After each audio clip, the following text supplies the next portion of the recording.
시편 127편 1절에서 5절 말씀을 봉독합니다. 여호와께서 집을 세우지 아니하시면 세우는 자의 수고가 헛되며 여호와께서 성을 지키지 아니하시면 하수꾼의 깨어있음이 헛되도다. 너희가 일찍이 일어나고 늦게 누우며 수고의 떡을 먹음이 헛되도다. 그러므로 여호와께서 그의 사랑하시는 자에게는 잠을 주시는도다. 보라, 자식들은 여호와의 기업이요 태의 열매는 그의 상급이로다. 젊은 자의 자식은 장사의 수중의 화살 같으니 이것이 그의 화살통에 가득한 자는 복되도다. 그들이 성문에서 그들의 원수와 담판할 때에 수치를 당하지 아니하리로다. 아멘. 제가 어제 갑자기 감기가 걸려서 소리가 좀 좋지 못합니다. 양해해 주시기를 바랍니다. 요즘은 1인 가구, 또 혼밥 시대, 방송도 1인 방송, 혼자서 뭐든 하려 하고 또 혼자서 할 수 있는 시대가 됐습니다. 결혼도 마다하는 시대입니다. 그런데 이런 시대에도 우리에게 가장 큰 감동을 주는 이야기는 알고 보면 결국 훈훈한 가족 이야기입니다. 지난해 드라마 중에 가장 히트한 드라마, 저는 늦게 봤습니다만 동백꽃 필 무렵 보신 분 많으시죠? 최고 시청률이 23.8%면 유명한 스포츠 경기 중계할 때의 시청률 정도입니다. 사람들은 왜 이 드라마를 그렇게 열심히 보았을까요? 미혼모가 바닷가 어느 마을에 어린 아들을 데리고 이사를 오면서부터 이야기는 시작이 됩니다. 이 드라마에 나오는 사람들은 하나같이 가정이 깨지는 사람들, 또 가정이 위태위태한 사람들입니다. 일반적으로 말하는 이상적이고 아름다운 가정은 이 드라마에 하나도 없습니다. 그럼에도 불구하고 드라마에 나오는 사람들은 그 부족하고 위태위태한 가정을 지키기 위해서 자기 희생을 마다하지 않습니다. 그리고 사람들은 그 모습에 감동을 받습니다. 자신은 그렇게 살 수 없을지라도 그렇게 살 수 있다면 그게 아름답고 귀한 삶이라는 것을 잘 알기 때문입니다. 혼자 사는 것이 편하다고 하면서도 그렇게 혼자서 텔레비전을 보고 있으면서도 가정의 이야기를 통하여 감동을 받는 것은 그만큼 가정이 소중하다는 뜻입니다. 결혼은 하지 않더라도 또 아이는 낳지 않더라도 곁에 누군가는 있어 주어야 한다라는 인간의 생각에는 변함이 없습니다. 그래서 가족은 결국 인간에게 있어서 힘의 원천입니다. 없는 것도 만들어내는 창조적인 힘. 하나님은 인간에게 이 창조적 힘의 틀을 가정이라는 이름으로 씌워주신 것입니다. 그래서 인간이 진정으로 밑바닥부터 행복하려면 결국 가정이 든든하게 세워져야 합니다. 하나님께서 토대가 되라고 씌워주신 이 틀부터 세워놓아야 다른 것들이 가능해집니다.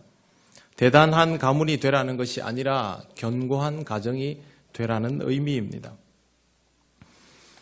여러분 이런 말 들어보셨을 겁니다. 어떤 사람이 아주 훌륭한 업적을 나타내면 그 사람의 역사를 쭉 훑어보고 나서 이런 얘기들을 합니다. 이 사람에게는 훌륭한 어머니가 있었다. 훌륭한 아버지가 있었다. 그런 얘기들을 합니다. 또 누군가에게는 훌륭한 아내가 있었고 누군가에게는 훌륭한 남편이 있었다라고 말합니다. 그런데 이 말은 결국 그가 좋은 가정에 있었다라는 뜻입니다. 우리는 이런 말을 할 때조차도 좋은 가정에 있었다라는 근본적인 토대는 생각지 않고 그 중에서 특정인만 찾아내서 핀셋으로 딱 찝듯이 그렇게 판단을 하려는 경향이 있습니다. 이러다 보니 우리가 가족에 대한 이해를 제대로 폭넓게 하지 못하고 살아온 것도 사실입니다. 좋은 사람, 훌륭한 사람이 하늘에서 뚝 떨어지는 것 아닙니다. 땅에서 솟아나는 것 아닙니다. 다 가정을 토대로 키워집니다. 인간은 하나님이 보내시면 그렇게 가정에서 키워지도록 그렇게 만들어진 존재입니다. 가정은 그만큼 우리에게 중요한 토대입니다. 그러면 이 가정은 무엇으로 세워질 수 있을까요? 이렇게 중요한 가정인 것을 제일 먼저 아는 것이 필요하고 또 가정이 중요하다는 것을 알았다면 그 다음에는 어떻게 하면 좋은 가정을 세울 수 있는가를 고민해야 합니다. 그렇지 않으면 그런 것들을 알고 있다 할지라도 실제로는 그런 가정을 세우지 못하기 때문입니다. 가정을 무엇으로 세울 수 있을까? 제일 먼저 생각하는 것이 경제적인 부분입니다.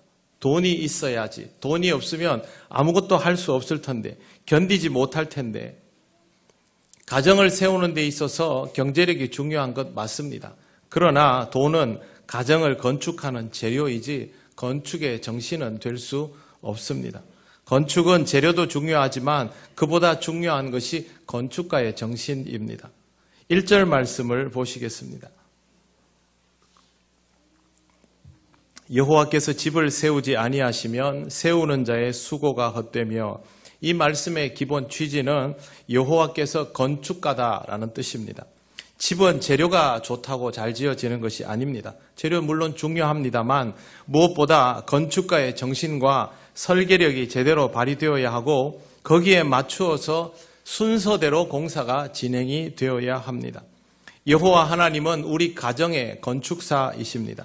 그러니 우리는 좋은 재료여야 하고 하나님의 공법을 그대로 따라 지어져야 합니다. 하나님의 공법을 그대로 따라 지어진다라는 말을 우리에게 익숙한 표현으로 돌려놓으면 우리가 무엇보다도 신앙적이어야 한다라는 뜻입니다. 우리가 신앙적이어야만 하나님께서 짓고자 하는 대로 지으심을 받는 존재로, 즉 하나님의 뜻을 받아들이면서 살아갈 수 있습니다. 요즘은 어디 가도 제일 먼저 인터넷이 되는가부터 찾죠. 옛날에는 전화가 어디 있는가였는데 사실 전화는 있어도 전화를 걸거나 받을 대상이 없으면 쓸모가 없습니다. 그런데 인터넷은 그럴 대상이 없다 할지라도 안 되면 자기가 혼자서라도 다 알아볼 수 있으니까 요즘은 저도 마찬가지지만 저희 집에 아이들도 어디 가면 제일 먼저 여기 인터넷이 되나 안 되나 그거부터 살핍니다. 그것만 되면 모르는 길도 알아낼 수 있고 먹을 음식이나 잠자리도 찾을 수 있고 답을 다 인터넷을 통하여 얻을 수 있습니다. 우리가 왜 신앙적이어야 하는가? 우리 중심으로 굉장히 이기적으로 해석을 해드리면 우리는 하나님과 연결되어야만 모든 것을 누릴 수 있습니다. 하나님이 아니면 우리에게 얻어지는 답들은 제대로 된 답들이 없습니다. 아주 일시적이고 제한적인 답들만을 얻을 수 있죠. 그러나 하나님과 연결되면 그때부터 우리가 가지는 답들은 사실 우리의 한계를 넘는 것들입니다. 그렇게 해야만 우리의 가정이 어떻게 지어지고 어떻게 지켜져야 하는지 하나님으로부터 들으면서 순종하며 따라갈 수 있습니다.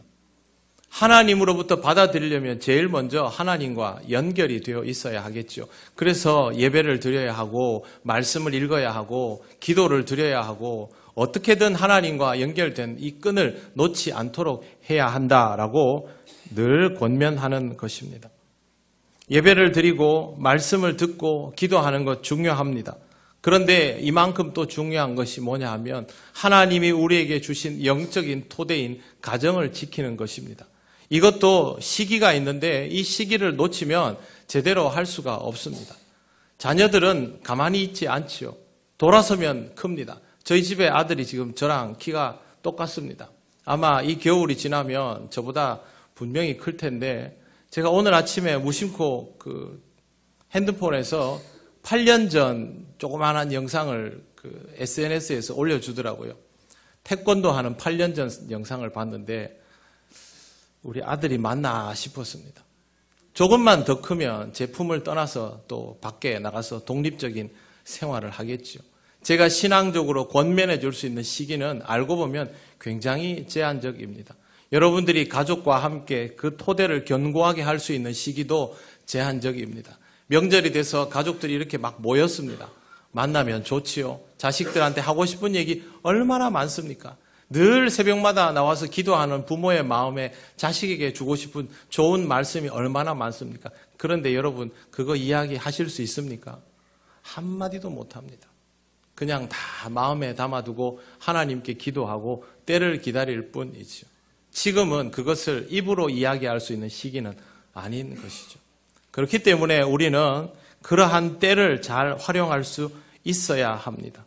기도해야 할 때 기도하고, 말씀 들어야 할 때 말씀 듣고, 예배 드려야 할 때 예배 드리고, 가족을 품어야 할 때 품어주고, 기다려 주어야 할 때 기다려 줄 줄 알아야 합니다. 이 순서는 하나님이 우리에게 알려주십니다. 기도해야 할 때 기도하지 않고, 말씀 들어야 할 때 말씀 듣지 않고, 가족을 돌보아야 할 때 돌보지 않고 다른 것을 할 때도 있습니다. 우리 신앙생활 하면서 그런 거 많이 합니다.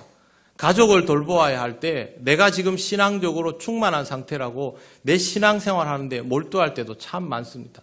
그런데 그러다 보면 내 자식은 아직 신앙이 여물지 못했는데 부모의 신앙을 이해하지 못하고 오히려 상처를 받아버리는 경우도 생깁니다. 그때는 가족을 돌보며 기도할 수 있는 사람이 되어야 지혜로운 것입니다. 하나님은 우리에게 이런 순서들을 알게 해주시기 때문에 이런 것들을 따라서 지어지는 가정이 되어야 부실시공이 되지 않습니다. 부모가 신앙생활을 열심히 하는데 자식은 신앙생활을 열심히 하지 않고 오히려 그것을 혐오한다면 아마도 이런 과정에 문제가 있었을 것입니다. 부모는 굉장히 열심히 사는데 자식은 그것을 보면서도 게으름과 탕진함으로 일관한다면 분명히 부모가 열심히 살았던 그 시절을 오해하는 무언가가 있었을 것입니다. 기둥만 튼튼하다고 집이 튼튼한 것 아닙니다. 지붕만 튼튼하다고 집이 튼튼한 것 아닙니다. 기둥이 튼튼해도 지붕이 약하면 무너지는 것을 막을 수 없고, 지붕이 튼튼해도 기둥이 약하면 그 지붕도 못 견디는 집이 되어버립니다. 결국 우리의 가정은 조화롭게 이루어져야 하고 하나님의 말씀이 절대적으로 필요합니다. 여호와 하나님이 건축가여야 헛수고를 하지 않습니다.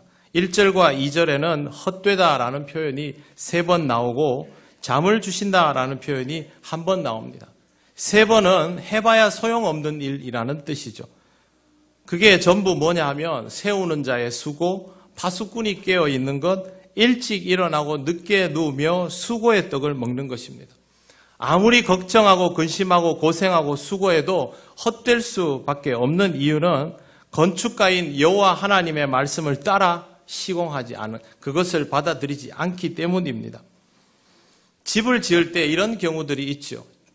이렇게 집을 지어주세요라고 건축가한테 맡겨놓고 주인이 보기에 나는 이렇게 짓고 싶은데 나는 저렇게 짓고 싶은데 옆에서 계속 훈수를 두다가 안 되면 자기가 손을 대버립니다. 그러면 그 집은 엉망이 됩니다. 건축가에게 오롯이 맡긴 것도 아니고 자기가 제대로 지은 것도 아니기 때문에 이도 저도 아닌 집이 되죠. 그런데 우리가 우리의 가정을 이런 식으로 많이 세워갑니다. 하나님께 믿고 맡기겠다라고 해놓고 중간중간에 필요할 때 되면 내가 거기서 앉아서 돌을 넣고 빼버리고 기둥을 넣고 빼버리고 다 해버리니까 나중에 이 집을 딱 지어놓고 나면 하나님이 지은 집도 아니고 내가 지은 집도 아니고 이상한 집이 되어버리는 것이죠. 이렇게 하면 헛수고입니다. 그동안 교회 꼬박꼬박 나온 것도, 걱정해서 매일 기도한 것도, 가족을 위하여 부지런을 떨고 열심히 살아온 것도, 잠까지 줄여가면서 고생한 것도 헛것이 될 수 있습니다. 우리가 아무것도 하지 않아서가 아니라 하나님이 하시는 일들을 우리 마음대로 손댈 때 일어나는 일입니다. 여러분, 하나님께 잘 부탁드립니다. 잘 지어주십시오. 저희를 다 맡겨드립니다. 그렇게 했으면 중간에 방해하지 않도록 하시기를 바랍니다. 10년 만에 무너지는 콘크리트 건물이 있는가 하면 1000년을 견디는 목조 건물도 있습니다. 나무가 어떻게 1000년을 견딜까요? 1000년을 견디는 목조 건물에 쓰이는 나무들은 몇백 년 혹은 1000년 정도 된 노송들을 주로 사용합니다. 일본의 오래된 사찰 동량에 이런 건축을 담당했던 목수가 남겨놓은 글귀에 이런 내용이 있습니다. 이런 건축에 쓸 목재를 구하려면 나무를 사지 말고 산을 사라. 결국 1000년 된 목재를 구입하려면 1000년간 그 산을 보존해야 가능하다라는 뜻이죠. 가족이 좋은 제목으로 자라날 수 있도록 하려면 그 가정이 흔들리지 않고 견뎌줘야만 그 가정에 있는 구성원들이 좋은 제목으로 자라나는 것은 당연한 이치일 것입니다. 하나님은 그렇게 우리의 가정을 세우시고 지켜나가시려고 이렇게 말씀하여 주셨고 또 우리 위에 역사하여 주십니다. 그러니 우리는 우리의 안목으로 우리의 가정을 판단하고 우리가 원하는 방식의 결과들을 초조하게 잡으려고 하지 말고 하나님께서 세워가시는 가정이 될 수 있도록 기다리며 견딜 줄 알아야 합니다. 나무를 지키기 위해서 산을 지키는 그 마음으로 이제는 우리 스스로 우리들에게 주어진 이 가정을 지킬 수 있어야 합니다. 이렇게 살아가면 세상에서 불안하지 않느냐 그런 말들을 많이 하십니다.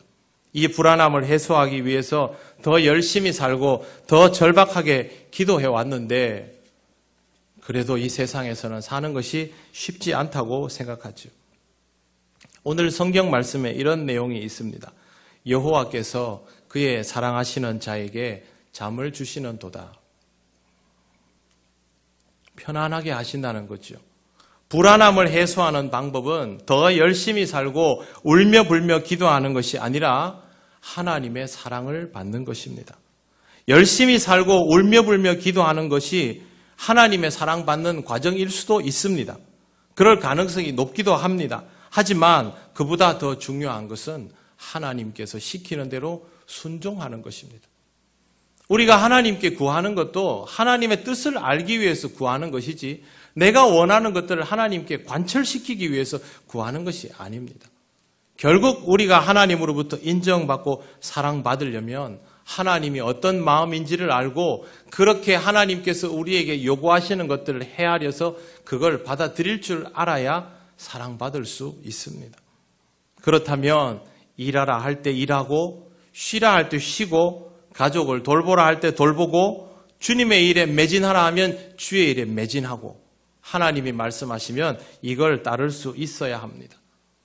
모든 일에는 때가 있고 천하범사에 기한이 있습니다. 찬양대가 오늘 마침 또 그 찬양을 하더라고요. 이 공기에 맞게 시공되는 우리가 되면 되는 것입니다. 그렇게 해야만 하나님의 사랑을 받고 발을 뻗고 잠을 잘 수 있습니다. 여러분들 중에 부자가 얼마나 계신지 모르겠는데 부자가 발 뻗고 잡니까? 우리가 더 발 뻗고 잡니까? 우리는 시간이 부족해서 다 못 자는 것이죠. 시간만 주면 얼마든지 편안하게 잠잘 수 있습니다. 요즘 재벌가 이야기들을 가끔씩 들을 때가 있습니다. 아버지가 죽으면 아버지가 돌아가신 것을 슬퍼하는 것이 자식의 가장 기본적인 마음이지만 앞으로 이 회사에서 내가 지분을 얼마나 받을 수 있을까? 그걸 먼저 고민하는 것이 부유한 사람들입니다.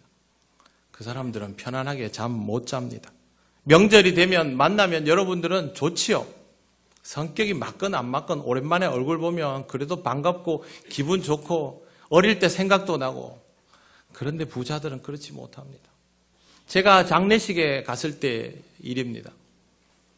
보통 장례식을 가면 집례를 하려고 들어가면 상주들이 쭉 이렇게 도열해 있지 않습니까?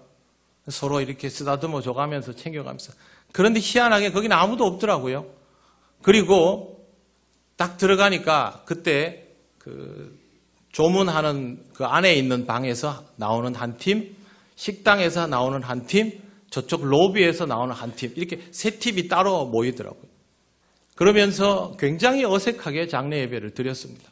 제가 이상해서 옆에 있는 우리 장로님께 왜 이분들이 같이 있지 않고 이러고 있습니까? 그러니까 목사님, 이 집은 장례가 중요한 게 아니고 이게 끝나면 재산을 어떻게 분할해야 하는가? 그게 지금 의견이 맞지 않아서 이럽니다.